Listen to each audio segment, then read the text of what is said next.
विस्मय योग की भूमिका है। इसे थोड़ा समझें। विस्मय का अर्थ शब्दकोश में दिया है आश्चर्य, पर आश्चर्य और विस्मय में एक बुनियादी भेद है, और वो भेद समझ में ना आए तो अलग अलग यात्राएं शुरू हो जाती। आश्चर्य विज्ञान की भूमिका है, विस्मय योग की। आश्चर्य बहिर्मुखी है, विस्मय अंतर्मुखी। आश्चर्य दूसरे के संबंध में होता है, विस्मय स्वयं के संबंध।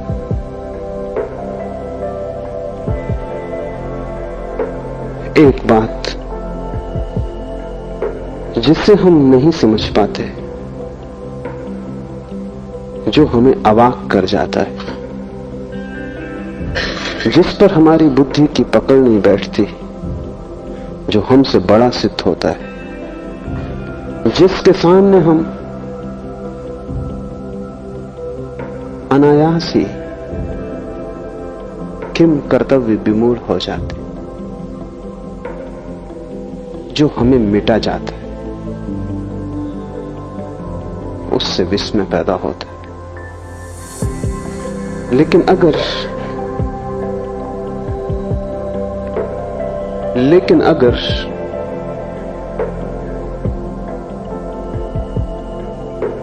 ये जो विस्मय की दशा भीतर पैदा होती है, अतर्क अचिंत्य के समक्ष खड़े होकर इस धारा को हम बहिर्मुखी कर दें, तो विज्ञान पैदा होता है। सोचने लगे पदार्थ के संबंध में, विचार करने लगे जगत के संबंध में, खोज करने लगे रहस्य की जो हमारे चारों ओर है, तो विज्ञान का जन्म होता है। विज्ञान आश्चर्य है। आश्चर्य का अर्थ है विस्मय बाहर की ओर यात्रा पर निकल गया। और आश्चर्य और विस्मय में यह भी फर्क है कि जिस चीज के प्रति हम आश्चर्यचकित होते हैं, हम आज नहीं कल उस आश्चर्य से परेशान हो जाएंगे, आश्चर्य से तनाव पैदा होगा। इसलिए आश्चर्य को मिटाने की कोशिश होती है। विज्ञान आश्चर्य से पैदा होता है, फिर आश्चर्य को नष्ट करता है, व्याख्या खोजता है, सिद्धांत खोजता है, सूत्र चाबियां खोजता है, और जब तक चैन नहीं लेता, जब तक कि रहस्य मिट ना जाए, जब तक कि ज्ञान हाथ में ना आ जाए, जब तक विज्ञान न कह सके कि हमने समझ लिया, तब तक चैन नहीं। विज्ञान जगत से आश्चर्य को मिटाने में लगा है। अगर विज्ञान सफल हुआ तो दुनिया में ऐसी कोई चीज न रह जाएगी जो आदमी न कह सके कि हम जानते। इसका अर्थ हुआ जगत में कोई परमात्मा न बचेगा, क्योंकि परमात्मा का अर्थ ही ये होता है कि जिसे हम जान भी लें तो भी दावा न किया जा सके कि हम जानते, जो हमारे जानने के बाद भी जानने को शेष रह जाए, जिसे जानकर भी हम चुकता न कर पाए, जिसके विस्मय को अंत करने का कोई उपाय नहीं। एक तो ऐसी वस्तुएं हैं जिन्हें हमने जान लिया, उन्हें हम ज्ञात कहें। कुछ ऐसी वस्तुएं हैं जिन्हें हमने जाना नहीं लेकिन जान लेंगे, उन्हें हम अज्ञात कहें। और कुछ ऐसा भी है इस जगत में जिसे हमने जाना भी नहीं है और हम जान भी न पाएंगे, उसे हम अज्ञेय कहें। परमात्मा अज्ञेय है, वो तीसरा तत्व है। विज्ञान इसलिए परमात्मा को स्वीकार नहीं करता, क्योंकि विज्ञान कहता है ऐसा कुछ भी नहीं है जो न जाना जा सके। नहीं जाना होगा हमने अभी तक, हमारे प्रयास कमजोर हैं, लेकिन आज नहीं कल, केवल समय की बात है, हम जान लेंगे। एक दिन जगत पूरा का पूरा जान लिया जाएगा, उसमें अनजाना कुछ भी ना बचेगा। आश्चर्य से पैदा होता है और फिर आश्चर्य की हत्या में लग जाता है।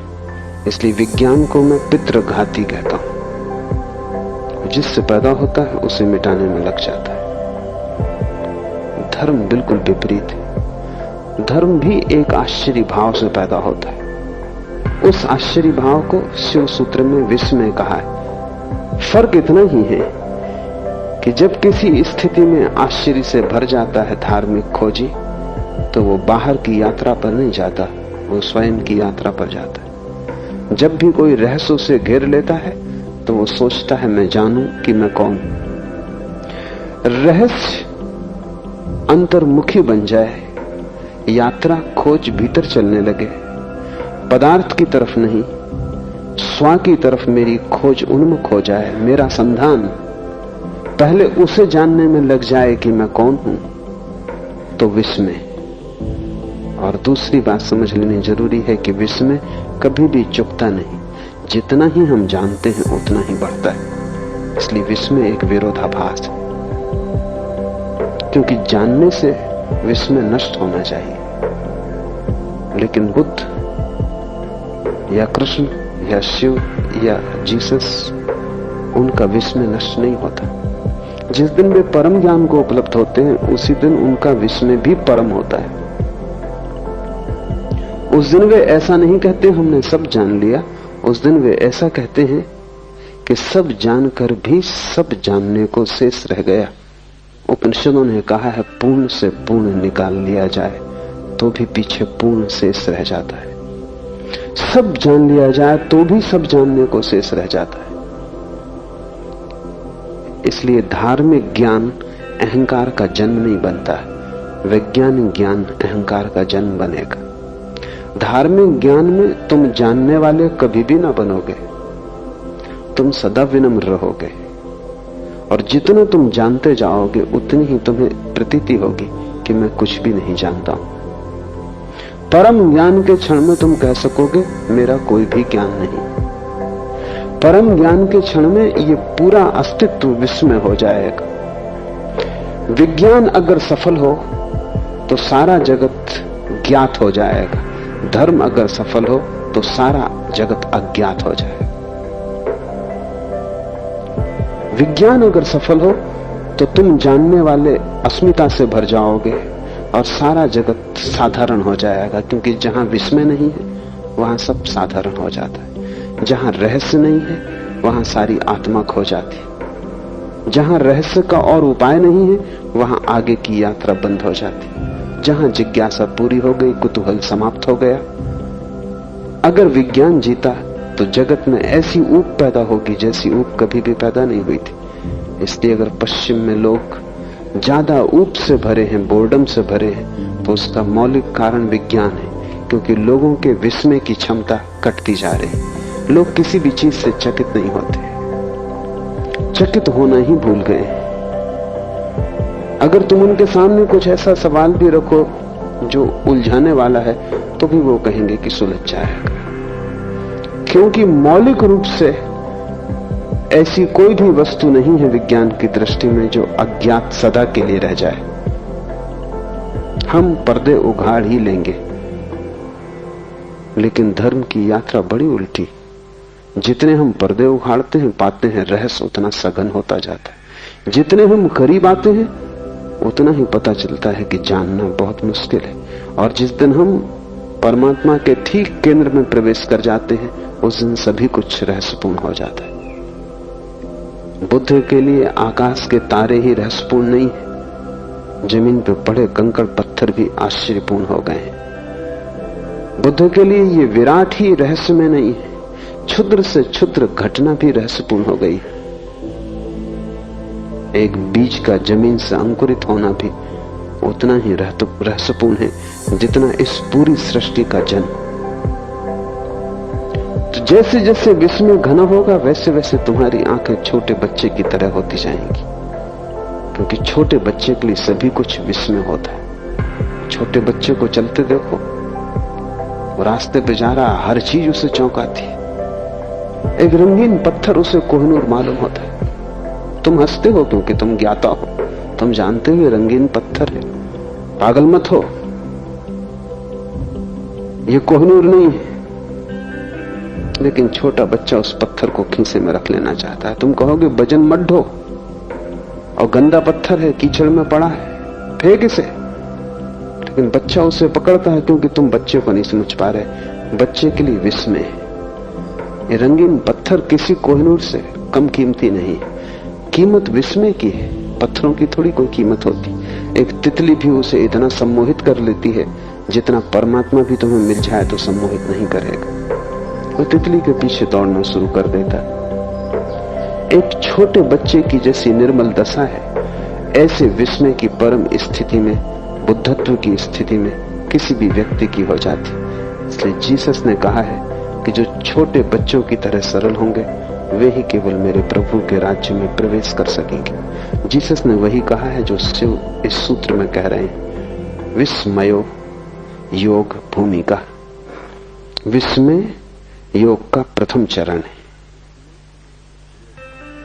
तब तो बहुत बातें ख्याल में लेनी नहीं जरूरी है। तुम्हारे पास जितना ज्ञान होगा उतनी ही योग की भूमिका मुश्किल हो जाएगी। तुम्हें जितना दम होगा कि मैं जानता हूं, उतना ही तुम योगी ना हो पाओगे।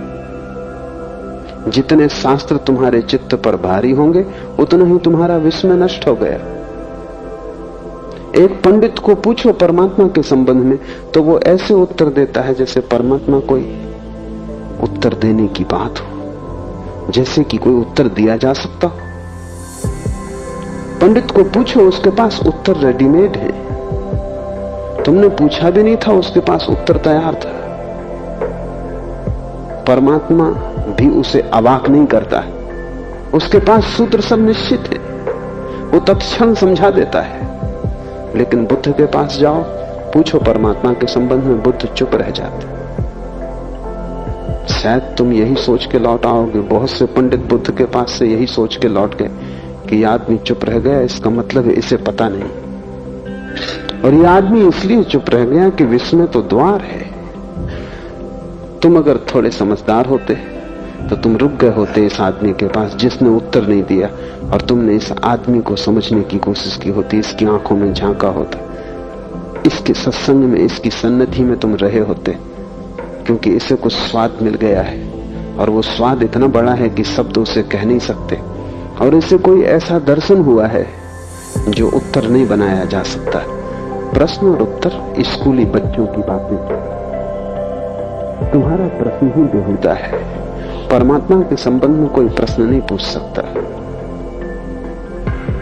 विराट के संबंध में कोई प्रश्न कैसे पूछा जा सकता है?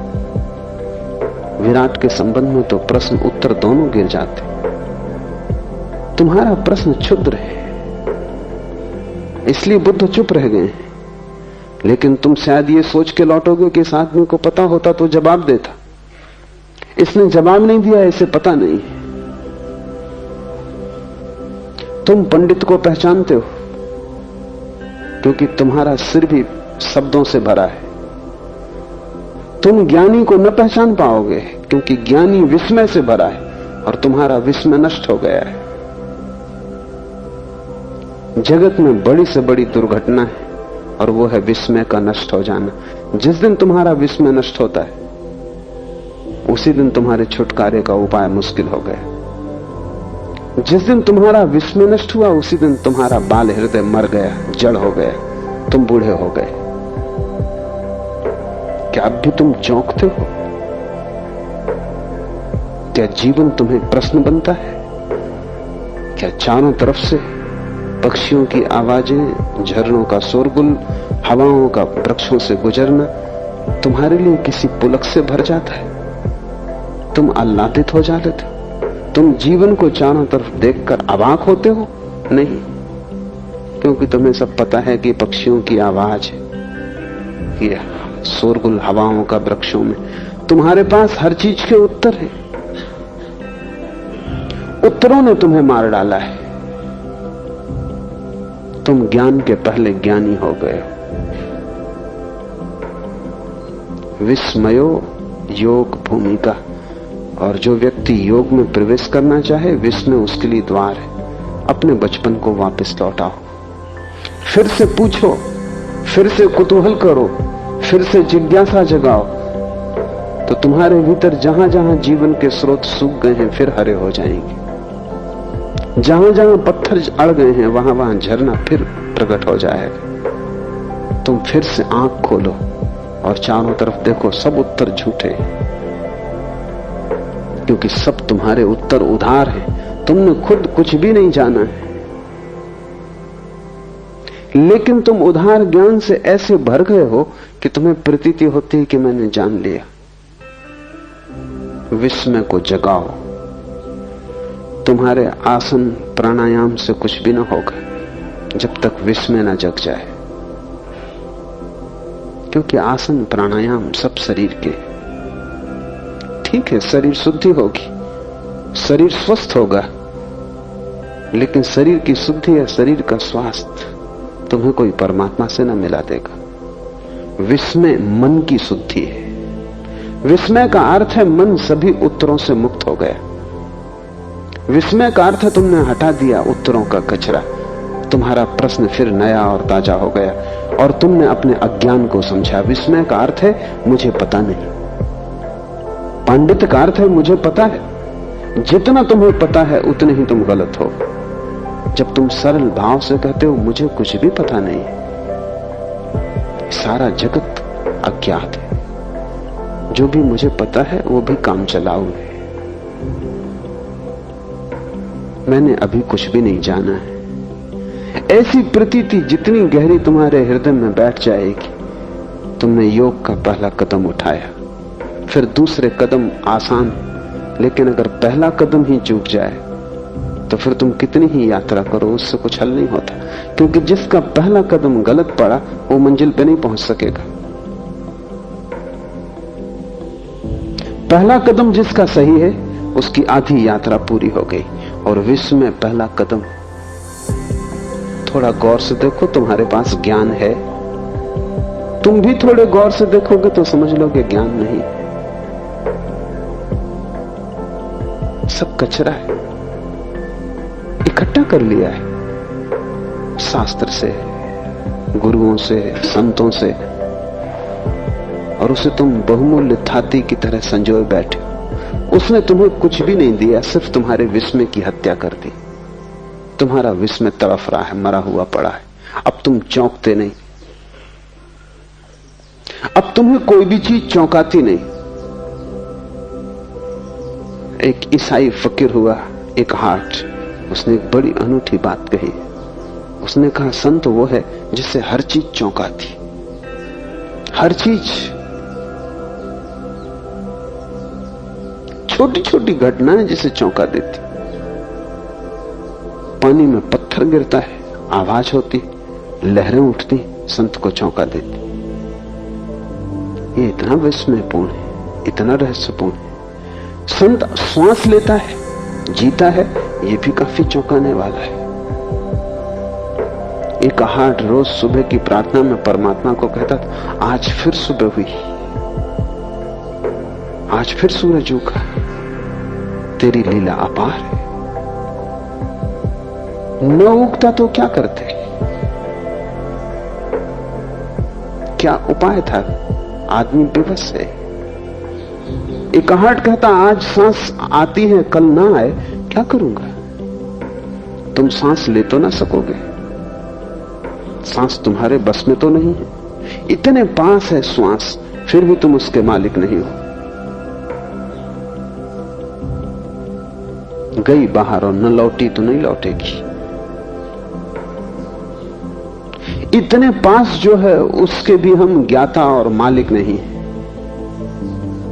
और ख्याल हमें यह है कि हम सब कुछ जानते हैं। तुम्हारे सब जानने ने ही तुम्हें मारा। इस कचरे को हटा दो और हल्के हो जाओ। तत्क्षण तुम्हारी आंखें जब ज्ञान से न भरी होंगी तब रहस्य से भर जाएंगी। उस रहस्य की अंतर यात्रा का नाम विस्मय है, बहिर यात्रा का नाम आश्चर्य है। अगर उस रहस्य को तुमने पदार्थों पर लगा दिया तो तुम एक वैज्ञानिक हो जाओगे। अगर उस रहस्य को तुमने स्वयं की सत्ता पर लगा दिया तो तुम एक महायोगी हो जाओगे। और दोनों के परिणाम भिन्न होंगे, क्योंकि आश्चर्य हिंसात्मक है, विस्मय अहिंसात्मक है। आश्चर्य जिस तरफ लग जाता है उसी को तोड़ने लगता है, विश्लेषण करता है, क्योंकि आश्चर्य में एक बेचैनी है, विस्मय में एक रस है। इस फर्क को भी ठीक से समझ लो। शब्दकोश में वो नहीं लिखा हुआ है, लिखा भी नहीं जा सकता, क्योंकि शब्दकोश बनाने वाले को कोई विस्मय का पता भी नहीं है। आश्चर्य हिंसात्मक है, आक्रामक है। तुम जिस चीज के प्रति आश्चर्य से भरते हो, एक तनाव पैदा हो जाता है। उस तनाव को हल करना ही पड़ेगा। जब तक वो जिज्ञासा पूरी ना हो जाएगी, जब तक तुम जान न लोगे, तब तक एक बेचैनी तुम्हारे सिर पे सवार रहेगी। वो जो वैज्ञानिक अपनी प्रयोगशाला में लगा रहता है 18 घंटे, वो किस लिए लगा है? एक बेचैनी, जैसे एक भूत प्रेत ने उसे पकड़ लिया है, और जब तक वो उसको हल न कर लेगा तब तक वो लगा ही रहेगा। लेकिन विस्मय आक्रामक नहीं, और विस्मय एक बेचैनी नहीं, बल्कि विस्मय एक विश्राम है।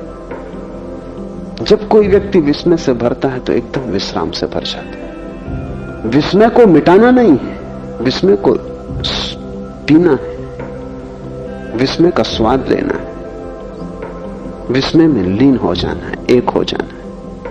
आश्चर्य मिटाने में लग जाता है, विस्मय जीने में लग जाता है। विस्मय जीवन की एक शैली है, आश्चर्य मनुष्य के मन का एक हिंसात्मक रूप है। इसलिए विज्ञान विजय की भाषा में सोचता है, तोड़ो फोड़ो जीतो। धर्म समर्पण की भाषा में सोचता है, अपने को खो दो। जब तुम्हारे भीतर विस्मय का प्रवेश होगा तो विस्मय तुम में इस तरह लीन हो जाएगा जैसे तुम नमक की डिग्री पानी में डाल दो और सारा पानी खारा हो जाए। जिस दिन तुम विस्मय से भरोगे उस दिन तुम विस्मय से खारे हो जाओगे। रोआ रोआ विस्मय से भर जाएगा। उठोगे तो विस्मय, बैठोगे तो विस्मय, तुम सदा चौंके रहोगे। हर चीज रहस्यपूर्ण हो जाएगी। क्षुद्रतम भी विराट का हिस्सा हो जाएगा, क्योंकि जब क्षुद्र में भी विस्मय जुड़ जाता है तो क्षुद्र भी विराट हो जाता है। तब जाना हुआ कुछ भी नहीं है, सभी तरफ रहस्य तुम्हें घेरे हुए है। तब प्रतिपल नया हो रहा है और प्रतिपल नया निमंत्रण दे रहा है। विस्मय एक आमंत्रण है। मुल्ला नसरुद्दीन एक चुनाव में खड़ा हो गया था, तो मत मांगने घर घर गया। गांव में जो चर्च का पादरी था उसके द्वार पर भी गया। जब मत मांगने गया था तब भी उसके मुंह से शराब की बात आ रही थी। पादरी भला आदमी था, सीधे सीधे कहना अशिष्टता होगी, तो उसने नसरुद्दीन से कहा कि मुझे बस एक बात पूछनी, अगर संतोषजनक उत्तर दिया तो मेरा मत, मेरा वोट तुम्हारे लिए। क्या तुम कभी शराब पीते हो? पूछने का इसमें कुछ भी नहीं था, शराब वो पिए ही हुए था। नसरुद्दीन चौंका और उसने कहा कि इसके पहले कि मैं जवाब दूं, एक सवाल मुझे भी पूछना। ये जांच पड़ताल है या आमंत्रण?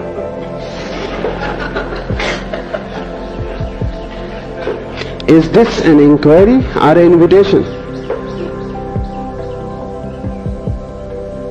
आश्चर्य जांच पड़ताल है, विस्मय आमंत्रण। विस्मय एक भीतरी बुलावा है, और जैसे जैसे तुम भीतर प्रवेश करते हो वैसे वैसे डूबते चले जाते हो। एक दिन ऐसा आएगा कि तुम न बचोगे और विस्मय ही बचेगा। उस दिन परम ज्ञान घट गया।